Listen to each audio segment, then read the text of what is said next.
আমি স্বপ্ন দেখি আল্লাহ আমাকে সেই তৌফিক দিক যে এটা বাস্তবে রূপ নিক, যে একটা বিশ্ববিদ্যালয় আমরা করতে চাই এবং আন্তর্জাতিক মানের একটা বিশ্ববিদ্যালয় সেখানে হোক। সেটা কৃষির উপরে বেস করে হোক, যাতে করে আমরা এখানে কৃষির উপরে কৃষি এক্সপোর্ট প্রসেসিং জোন জাতীয় কিছু করতে পারি। এই যে এলাকার আর্থসামাজিক অবস্থা উন্নয়নের জন্য যদি আমরা এখান থেকে ডিরেক্টলি ফিনিশড প্রোডাক্ট করতে পারি, ফ্রম দ্য র material to the finished product, and সেটা যদি এক্সপোর্ট করা সম্ভব হয়, তাহলে তো Nilphamari could be an exception.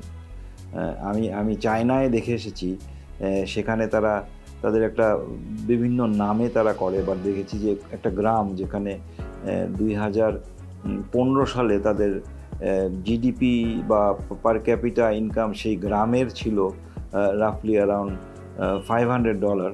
তারা এমন একটা প্রজেক্ট নিছে সেখানে, যে এখন সেখানে তাদের পার ক্যাপিটা ইনকাম হয়ে গেছে প্রায় $4,500। সো আমরা, তারা যদি পারে, there is no reason যে আমরা with the right technique, right instruments and right product দিলে আমাদের মানুষরা আমরা কেন করতে পারবো না।